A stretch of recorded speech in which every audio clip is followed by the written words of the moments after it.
पिछले व्याख्यान में हम वैद्युत द्विध्रुव की चर्चा किए थे। इस व्याख्यान में हम वैद्युत द्विध्रुव के कारण वैद्युत क्षेत्र की तीव्रता की चर्चा करेंगे।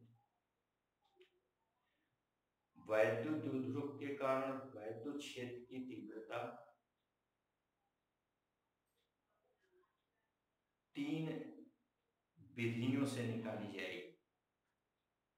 जैसे अक्षीय स्थिति में वैद्युत क्षेत्र की तीव्रता, मतलब वैद्युत द्विध्रुव के अक्ष पर स्थित किसी बिंदु पर वैद्युत क्षेत्र की तीव्रता।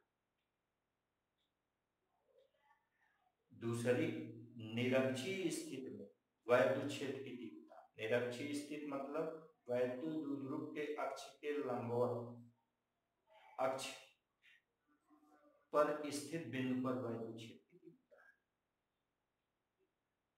और तीसरी विधि जो कि सबसे ज्यादा इंपॉर्टेंट है, वो है वैद्युत द्विध्रुव के कारण किसी भी बिंदु पर, जो न तो अक्ष पर है और न ही निरक्ष पर है, कहीं भी उस बिंदु पर वैद्युत क्षेत्र।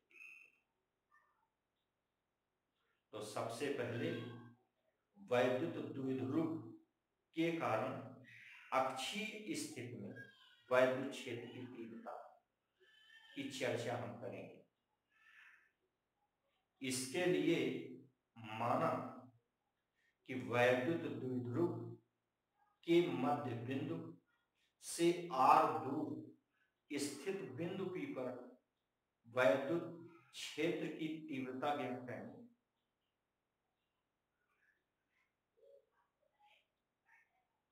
यहां चित्र में एक वैद्युत द्विध्रुव AB है।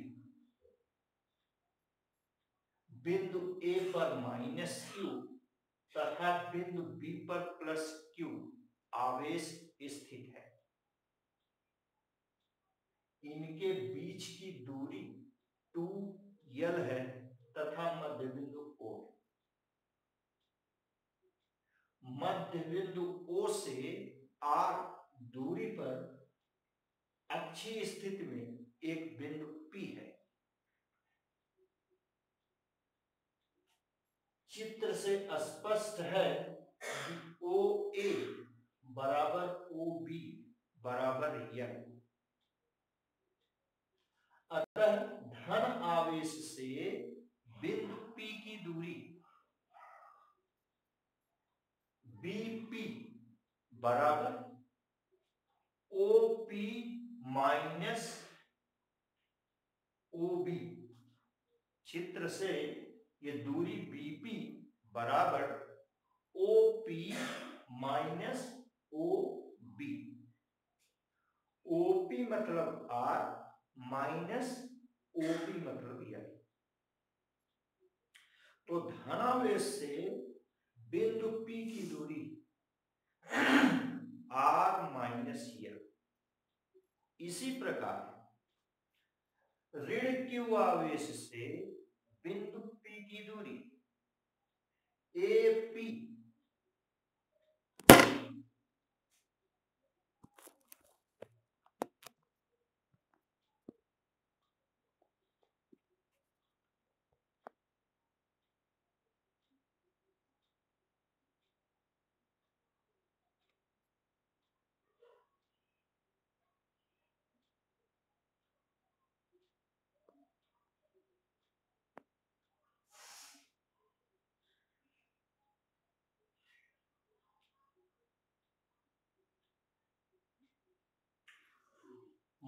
-q आवेश से बिंदु P की दूरी AP।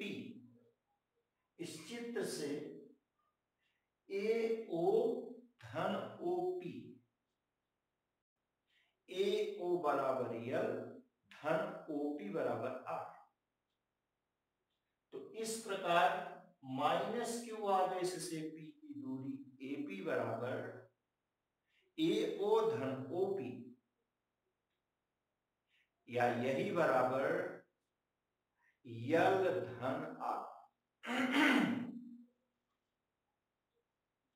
अब धन क्यू आवेश के कारण बिंदु P पर वैद्युत क्षेत्र की तीव्रता E1 बराबर 1/4πε0 Q over R minus L whole square.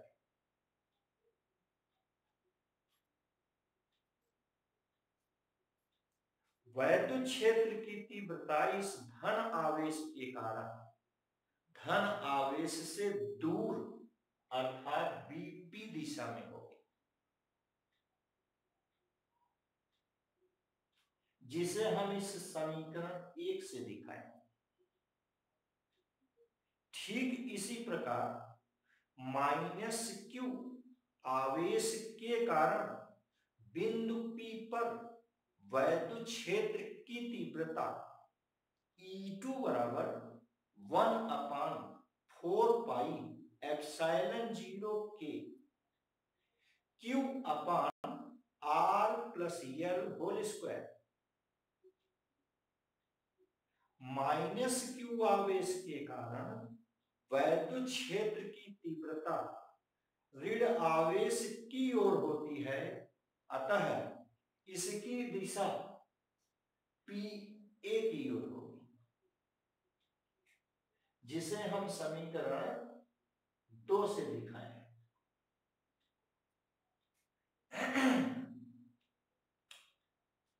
चित्र से स्पष्ट है कि दोनों तीव्रताएं E1 व E2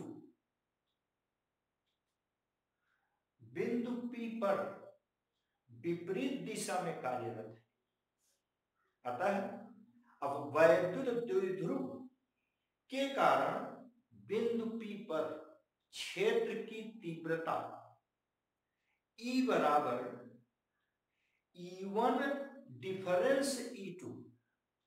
डिफरेंस का मतलब हुआ, अंतर का मतलब हुआ ज्यादा में से कम को घटाएं। अब इसका निर्धारण कैसे हो कि कौन ज्यादा है, तो इसके लिए आप देखिए समीकरण 1 में वैद्युत क्षेत्र की तीव्रता E1 भिन्नात्मक है और वह भिन्न बड़ी होती है जिसका हर छोटा हो।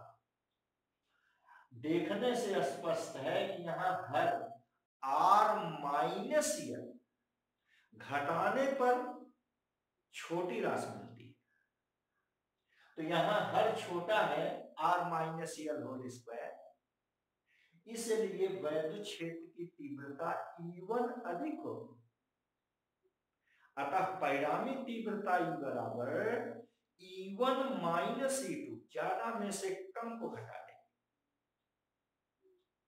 और इसकी दिशा अधिक तीव्रता के अनुदिश होगी, अर्थात E1 की दिशा के अनुदिश होगी। चूंकि E1 की दिशा BP दाहिनी ओर है, इसलिए परिणामी क्षेत्र के तीव्रता की दिशा दाहिनी ओर अर्थात माइनस Q से प्लस Q की ओर AP की ओर होगी, AP की ओर होगी।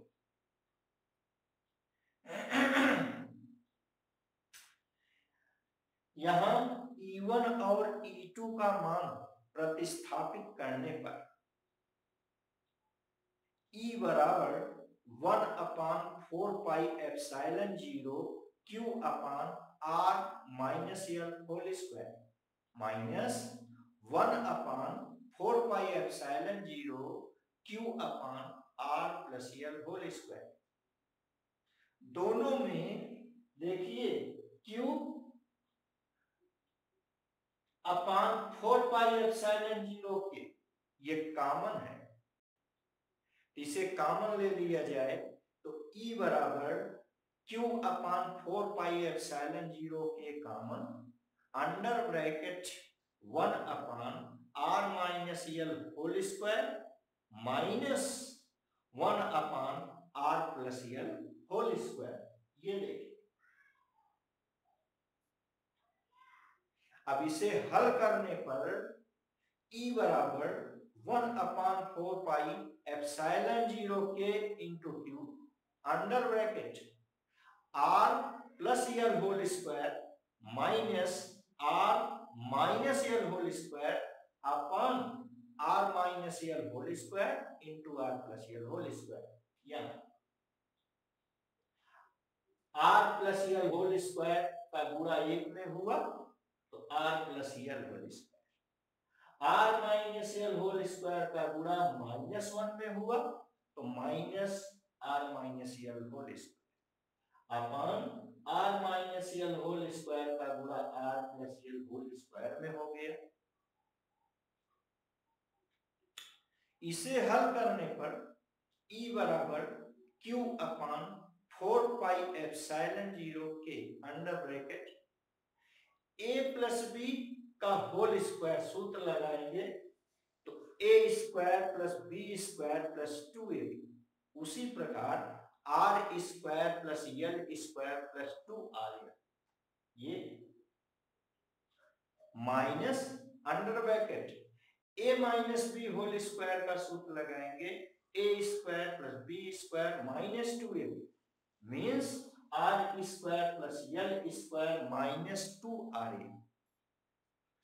इन्हें upon 1 minus R into R minus L into R plus यल दोनों का होल स्क्वायर,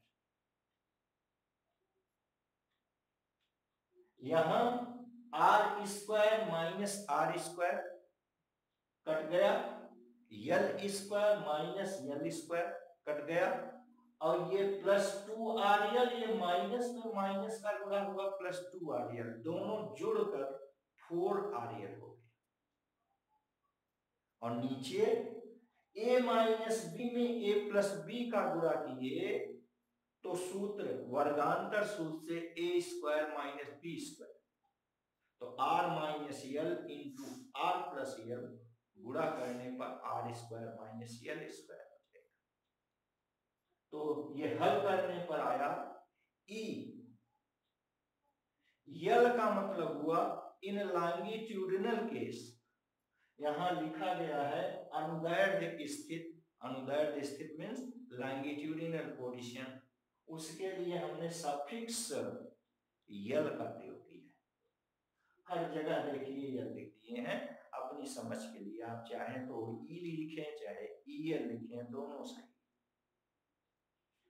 हाँ, तो यहाँ आगे बढ़ा जाए तो ये हल करने पर आया E L equals Q upon 4 pi epsilon 0 के 4rl upon R square minus L square का होल स्क्वायर।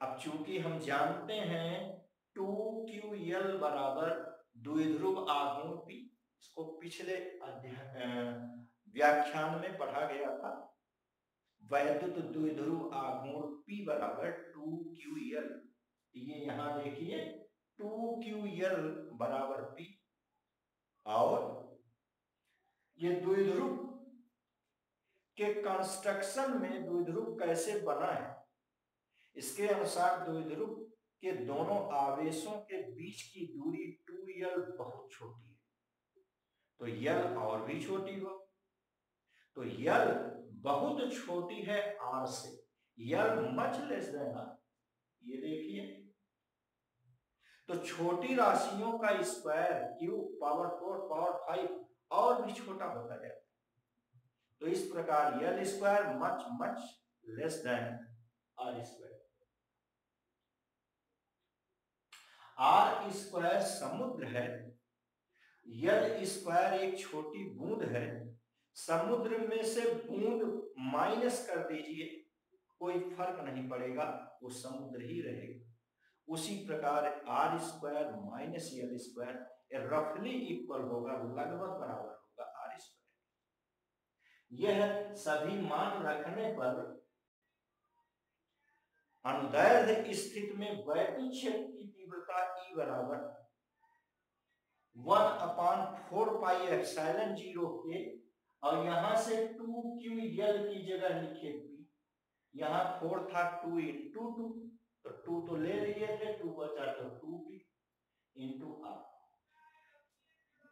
और नीचे r स्क्वायर का whole square means r power को एक r ऊपर और नीचे से करते तो अनुदैर्ध्य स्थिति में वैद्युत द्विध्रुव के कारण वैद्युत क्षेत्र की तीव्रता E या जिसको हम EL कह रहे हैं इन लॉन्गिट्यूडिनल केस E या EL बराबर 1/4πε0 के 2p/r3 क्योंकि ऊपर और नीचे से एक r कटेगा। इसकी दिशा शुरू में ही अभी हम लोगों ने चर्चा किया, ऋण आवेश से धन आवेश की ओर है।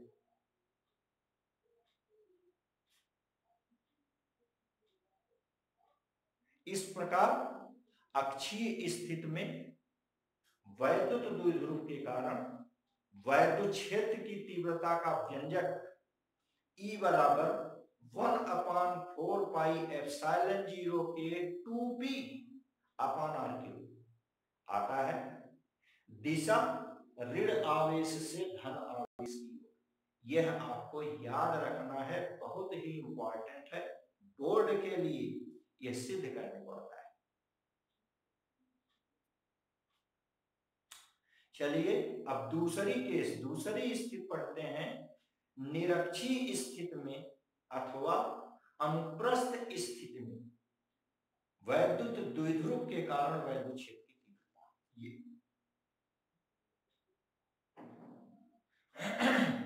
इसके लिए मान लीजिए ये वैद्युत द्विध्रुव AB है, बिंदु A पर -q तथा B पर +q आवेश स्थित है। इसकी लंबाई 2L है, मध्य बिंदु O है। निरक्षीय स्थिति अर्थात द्विध्रुव की अक्ष मतलब लंबाई के लंबवत बिंदु O से r दूर स्थित बिंदु P है, जहां हमें वैद्युत क्षेत्र की तीव्रता ज्ञात करनी है। इसके लिए हम ये समकोण त्रिभुज APOA, समकोण त्रिभुज POA पर विचार करें तो आप देखिए यहां ये लंब PO बराबर R है, आधार AO बराबर L। क्यों? क्योंकि इसकी लंबाई 2L है, O मध्य बिंदु है, तो इसलिए OA बराबर OB बराबर L।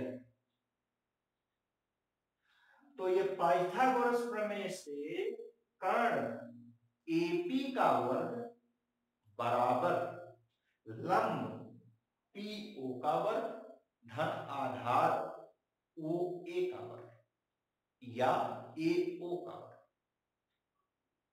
तो मान रखें तो कर्ण का वर्ग बराबर R वर्ग धन L वर्ग, R square plus L square. तो कर्ण बराबर √R square plus L square, जिसे आप यहां लिखें। ठीक इसी प्रकार दूसरे समकोण त्रिभुज POB, इस कर्ण PB का वर्ग बराबर लंब R का वर्ग धन आधार L का वर्ग। तो कर्ण बराबर √R square plus L square, जो कि देखिए यहां अतः पहले की भांति जैसे हम धन आवेश से बिंदु की दूरी निकाले थे, ऋण आवेश से बिंदु की दूरी निकाले थे, ठीक उसी प्रकार यहां हम धन आवेश से बिंदु P की दूरी निकाले under root R square plus L square. इसी प्रकार ऋण आवेश से बिंदु P की दूरी निकाले under root R square plus L square. अब इस धन Q आवेश के कारण बिंदु P पर वैद्युत क्षेत्र की तीव्रता, जिसको हम E1 कह रहे हैं, वो देखिए बराबर 1/4 पाई एप्सिलॉन 0 के Q upon under root R square plus L square whole square. इसको हम पूरी राशि को कैपिटल E मान ले रहे हैं। ये देखिए कैपिटल, और हम पढ़े हैं कि वैद्युत क्षेत्र की दिशा धनावेश से दूर होती है। ये देखिए धनावेश है, इससे दूर होगी अर्थात बाहर की ओर होगी। इसीलिए हमने वैद्युत क्षेत्र E1 की दिशा बाहर की ओर दिखाया। ठीक इसी प्रकार -Q आवेश के कारण बिंदु P पर वैद्युत क्षेत्र की तीव्रता E2 बराबर 1/4 पाई एप्सिलॉन 0 के Q upon under root R square plus L square whole square. देखिए ये समीकरण 2, समीकरण 2 देखिए यहां लिखा है E2 बराबर 1/4 पाई एप्सिलॉन 0 के Q upon under root R square plus L square. समीकरण 1 से आप तुलना करें तो दोनों बराबर है। समीकरण 1 को हम E माने हैं तो समीकरण 2 भी E के बराबर हो गया। ये देखिए समीकरण 2 E के बराबर। अभी अभी हमने चर्चा की कि ऋणावेश के कारण वैद्युत क्षेत्र की दिशा ऋण आवेश की ओर हो। हमने चर्चा किया थोड़ी देर पहले कि धनावेश के कारण वैद्युत क्षेत्र की तीव्रता धन आवेश से दूर होती है। ठीक इसी प्रकार ऋणावेश के कारण वैद्युत क्षेत्र के तीव्रता की दिशा ऋण आवेश की ओर होगी। ये देखिए यह P से ऋण आवेश की ओर है। E2 की दिशा आपने तीर के द्वारा नीचे दिखाया। ये E2 की दिशा ऋण आवेश की ओर अर्थात नीचे की ओर देखिए। फिर ध्यान दीजिए, यदि कोण A थीटा है, कोण A थीटा है तो कोण B भी थीटा होगा। क्यों? क्योंकि ये त्रिभुज PAB, त्रिभुज PAB में भुजा PA बराबर under root R square plus L square, भुजा PB बराबर under root R square plus L square. अर्थात किसी त्रिभुज की दो भुजाएं बराबर, इसको आप समद्विबाहु त्रिभुज कहें। और समद्विबाहु त्रिभुज के बराबर भुजा के सामने के ये जो कोण हैं ये बराबर होते हैं।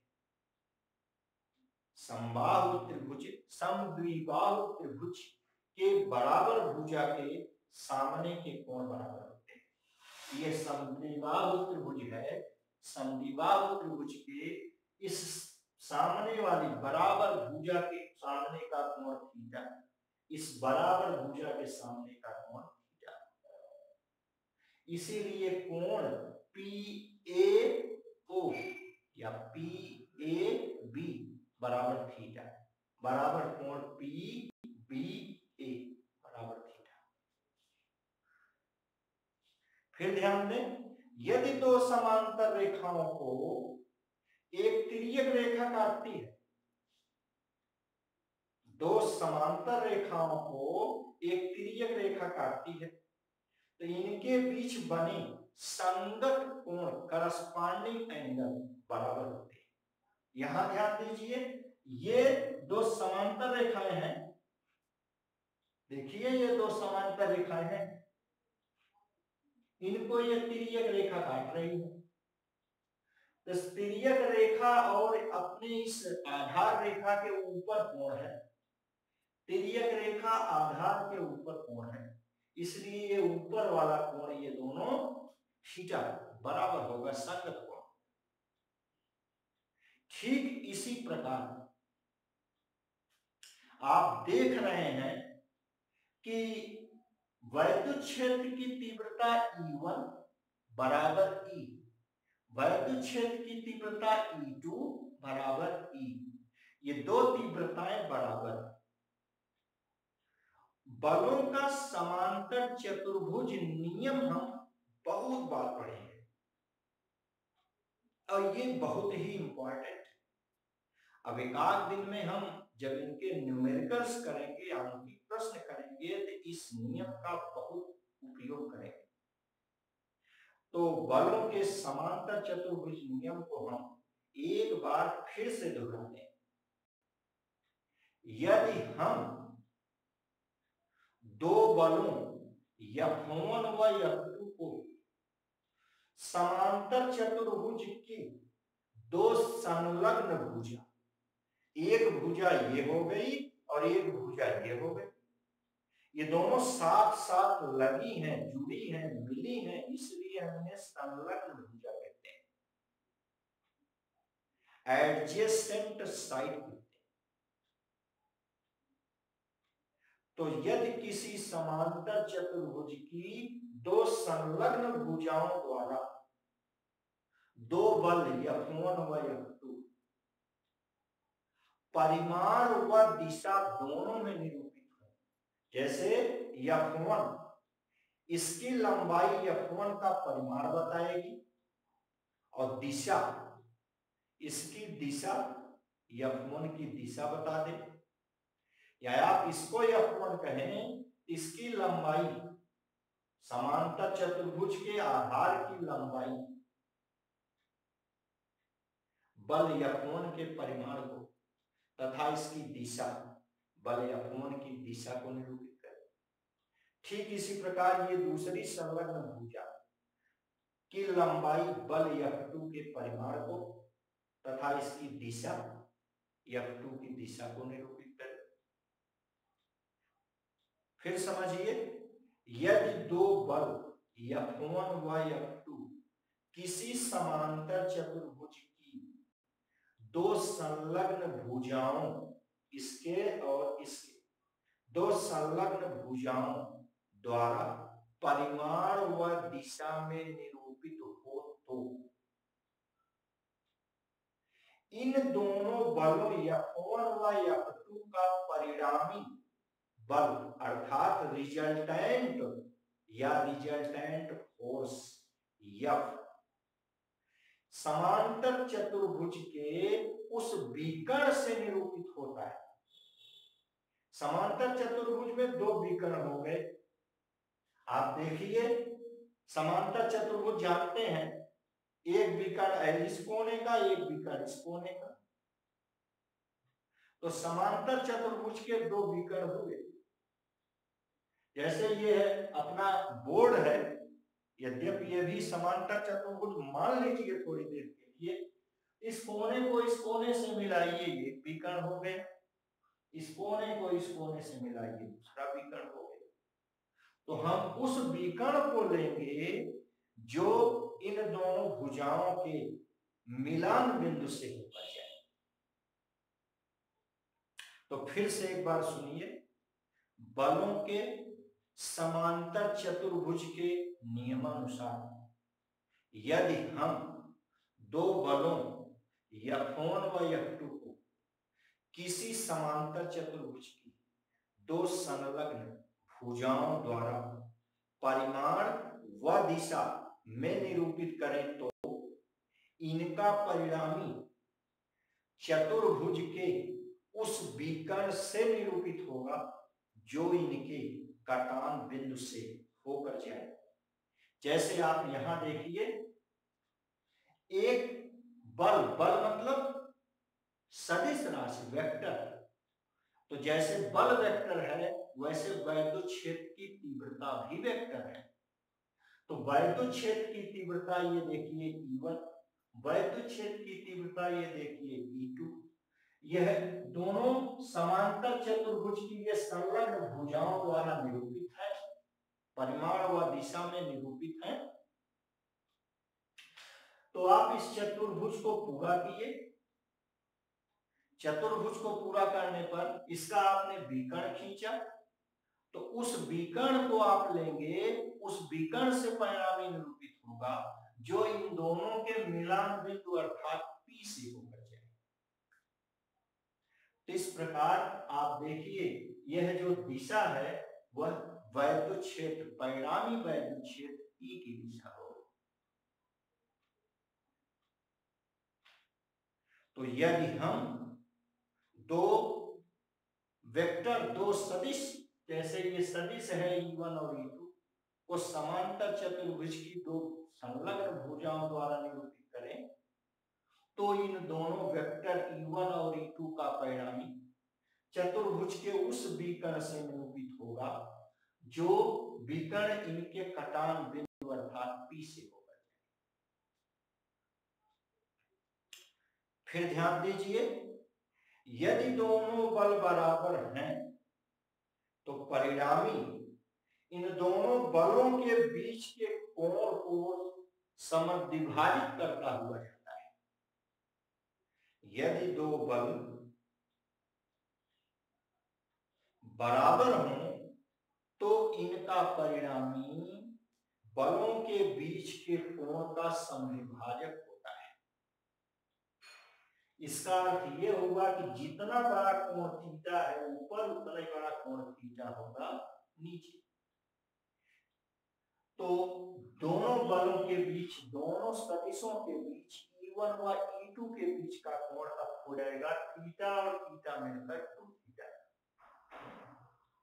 आप वैसे भी ध्यान दीजिए, ऐसे भी आप देख सकते हैं। अभी आपने बताया कि दो समांतर रेखाओं को ये तिर्यक रेखा काटती है तो इनके बीच बने संगत कोण बराबर होते हैं। अर्थात आधार और तिर्यक रेखा, आधार और तिर्यक रेखा के बीच का कोण थीटा, यहाँ आधार और तिर्यक रेखा के बीच का कोण थीटा, ये संगत कोण है, बराबर है।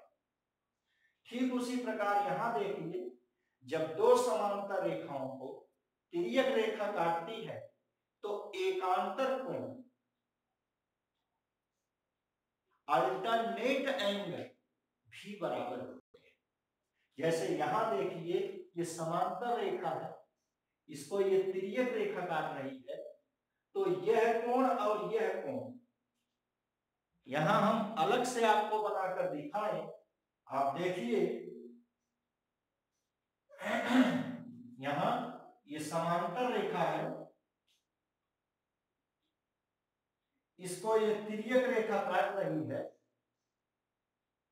तो यह कोण और यह कोण एकांतर कोण कहे जाए।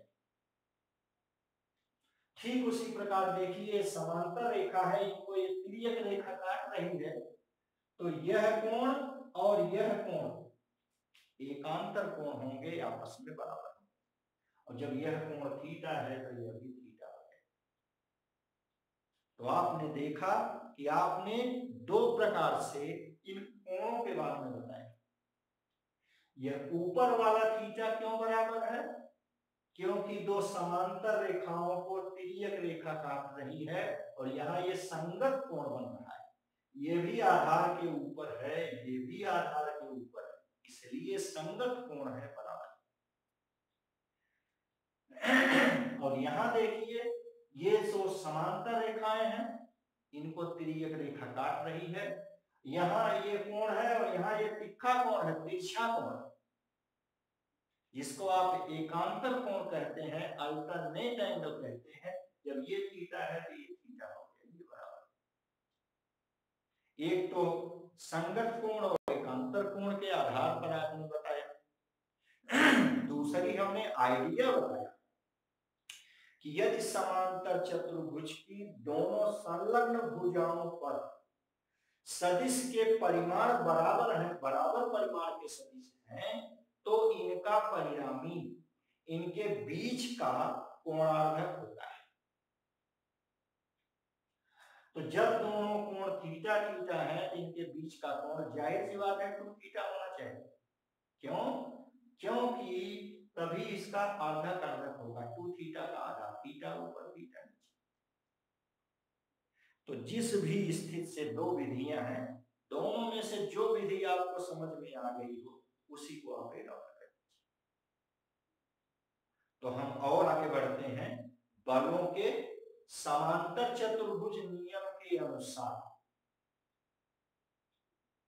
बलों का परिणामी, अभी हमने चर्चा किया, यदि दो बल F1 व F2 समांतर चतुर्भुज की दो भुजाओं द्वारा परिमाण व दिशा में निरूपित हो तो इनका परिणामी चतुर्भुज के उस विकर्ण से निरूपित होता है जो इनके कटान बिंदु से होकर जाए। अगर विकर्ण परिणामी R हो या F हो तो F स्क्वायर बराबर F1 square plus F2 square plus 2F1 F2 cos theta, जहां थीटा उनके बीच का कोण है और यहाँ तो इनके बीच का कोण 2 थीटा है, तो थीटा की जगह 2 थीटा है। उसी सूत्र का उपयोग करिए, यहां लिखिए तो आपको मिलेगा E स्क्वायर बराबर E1 square plus E2 square plus 2E1 E2 cos 2 theta. यहां परिणामी E को हम ET ले रहे हैं।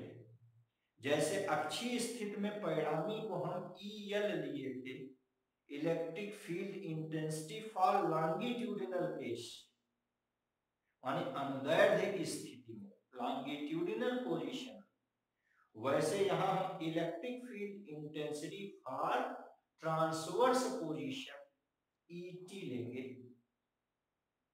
और ऊपर आप देख रहे हैं E1 को आपने E माना है, E2 को भी आपने E माना है। देखिए ये दोनों बराबर हैं, E1 और E2।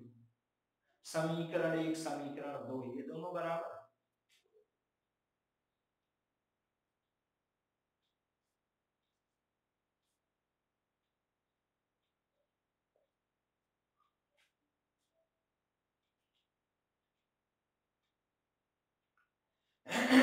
तो इस लिहाज से E1 बराबर E2 बराबर E अपने इस सूत्र में रख दीजिए, तो ET स्क्वायर बराबर E square plus E square plus 2 into E into E into cos 2 theta. ये देखिए यहां लिखा गया E square plus E square plus 2 E into E माने E स्क्वायर cos 2 थीटा। इसे थोड़ा और हल किया जाए, E स्क्वायर में E स्क्वायर जोड़ेंगे तो 2E स्क्वायर हो जाएगा और plus 2E square cos 2 theta और आगे वाला आ जाएगा। देखने से पता चल रहा है 2E स्क्वायर कॉमन है, कॉमन ले लीजिए तो अंडर ब्रैकेट बचेगा 1 प्लस cos 2 थीटा। तो ET स्क्वायर बराबर 2E स्क्वायर ब्रैकेट में 1 प्लस cos 2 थीटा। देखिए यहां लिखा गया है 2E स्क्वायर ब्रैकेट में 1 प्लस cos 2 थीटा। हम त्रिकोणमिति से पढ़े हैं, जानते हैं 1 प्लस cos 2 थीटा बराबर 2 cos स्क्वायर थीटा। वह सूत्र आप यहां लगा दीजिए, इसकी जगह 2 cos स्क्वायर थीटा। अब ET स्क्वायर है तो वर्गमूल ले लीजिए, तो ET बराबर आएगा, ये 2 दूना 4 का वर्गमूल 2, E स्क्वायर का वर्गमूल E और ये cos स्क्वायर थीटा का वर्गमूल cos थीटा। तो ET बराबर हो गया 2E cos थीटा। अब यहाँ E और cos थीटा का मान रख दिया जाए। E का मान तो समीकरण 1 या 2 से रखेंगे और cos थीटा का मान किसी एक त्रिभुज POB से लिख देंगे। तो यहां देखिए कैसे लिखते हैं, तो वैद्युत क्षेत्र की तीव्रता ET बराबर 2, E का मान यहां से 1/4πε0 के Q अपान √R² प्लस L² का होल स्क्वायर, ये E का मान हो गया, रख दी, इंटू cos थीटा का मान, ये त्रिभुज समकोण त्रिभुज लीजिए POB, समकोण त्रिभुज POB में cos थीटा बराबर आधार OB अर्थात L बटे कर्ण PB अर्थात √R² प्लस L²। इस प्रकार cos थीटा की जगह रखेंगे L अपान √R² प्लस L²। ये देखिए यहां रखा गया है, ये cos थीटा का मान। इन सभी को मिलाकर हल किया जाए तो ध्यान दीजिए 2QL ऊपर है, 2QL ये ऊपर, तो हो गया ET बराबर 1/4πε0 के 2QL बटे √R² प्लस L² का होल स्क्वायर। सॉरी, यहां आप देखें इसकी घात है 2 और इसकी घात है 1, तो मिलकर हो गई 3। √R² प्लस L² का होल क्यूब हो गया। अंडर रूट मतलब घात 1/2 होता है, घात में घात का गुणा होता है, तो होल क्यूब माने 3 में 1/2 का गुणा कर दिए तो 3/2 आ गए।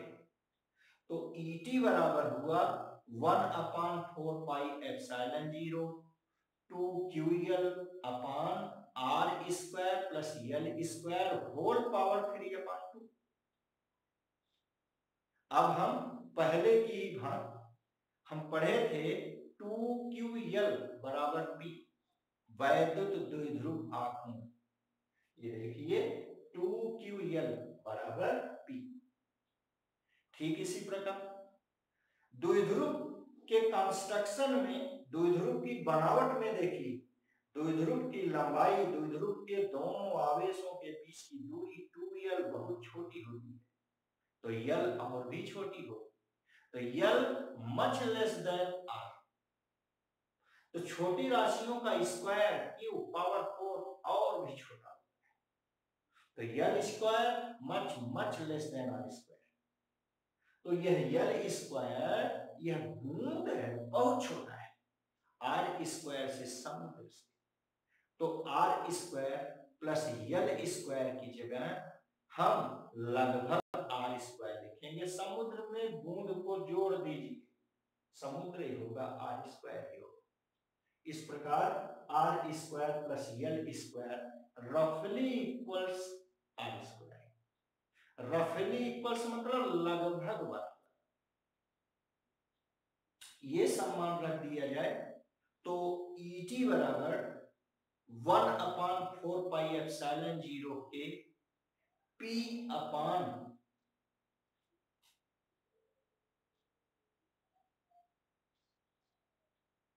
R², ये R² की होल पावर 3/2 होगी, स्क्वायर स्क्वायर से कट जाएगा, R² की पावर 3/2, घात में घात का गुणा होता है, तो स्क्वायर माने 2 × 3/2, नीचे का 2 ऊपर के 2 से कट गया, 3 बचा, तो हो गया R³। तो आपका ये सूत्र बना ET बराबर 1/4πε0 P अपान R³। इसकी दिशा आप देखना चाहिए तो बाईं ओर है, चित्र से देखिए E की दिशा बाईं ओर है, अर्थात धन आवेश से ऋण आवेश की ओर,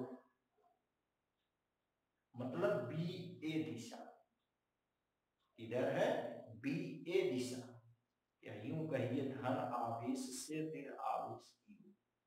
तो आपको यह रिजल्ट याद रखना है, अनुप्रस्थ स्थिति में वैद्युत द्विध्रुव के कारण वैद्युत क्षेत्र की तीव्रता, हम यहाँ ET कह रहे हैं, electric field intensity for transverse position, तो आप ET न कह के केवल ई कह सकते हैं E बराबर 1/4 पाई एप्सिलॉन 0 के P ओवर R क्यूब। इसकी दिशा हमेशा धन आवेश से ऋण आवेश की ओर होती है। इस रिजल्ट को आपको हमेशा याद रखना है, जैसा कि हमने पहले भी बताया कि अक्षीय स्थिति निरक्षीय स्थिति दोनों बोर्ड के लिए बहुत इंपॉर्टेंट है। अब इसकी तीसरी स्थिति